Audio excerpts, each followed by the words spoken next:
পৃথিবীতে একজন মানুষই শুধু জানতেন যে তিনি পৃথিবীতে কতদিন বাঁচবেন, সেটা হচ্ছে সাইয়েদনা আদম আলাইহিস সালাম। ওনাকে বলে দেওয়া হয়েছিল তুমি পৃথিবীতে বাঁচবে 1000 বছর। সাইয়েদনা আদমের সামনে অনেকগুলো রুহু রাখা হলো। সাইয়েদনা আদম বললেন এরা কারা? আল্লাহ বললেন তোমার বংশধর। সাইয়েদনা আদম বললেন আল্লাহ ওই যে একটা রুহু দেখা যায় এটার নাম কি? এটা তোমার ছেলে দাউদ, সে দুনিয়াতে নবী হয়ে আসবে। সাইয়েদনা আদম বললেন মাবুদ আমার ছেলে দাউদের কত বছর হায়াত আপনি দিয়েছেন? আল্লাহ বললেন মাত্র 40 বছর। সাইয়েদনা আদম বললেন মাবুদ এত ফুটফুটে সুন্দর আমার ছেলে দাউদ মাত্র 40 বছর দিলেন কেন? আল্লাহ আপনি বাড়ায় দেন, আল্লাহকে বাড়ানো যাবে না, লেখা হয়ে গেছে। সাইয়েদনা আদম বললেন আমার 1000 বছর থেকে 60 বছর আমি আমার ছেলেরে দিয়ে দিলাম।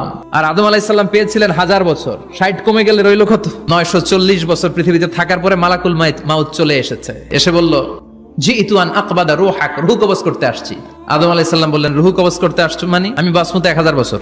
মালাকুল মাউত বললেন না না, ওই যে আগের কথা স্মরণ করেন আপনি 60 বছর দিয়া দিয়েছিলেন। কয় না আমি দেই নাই। মালাকুল মাউত বলে আল্লাহ ঘটনা দেখেন দিয়া কয় দেই নাই। আল্লাহ কয় থাক কথা কইস না, আয়া পর। ভুলে গেছেন উনি। সেদিন থেকে আল কিতাব ওয়া শুহুদ মানে লিখে রাখার সিস্টেম আর সাক্ষীর সিস্টেম চালু হয়েছে।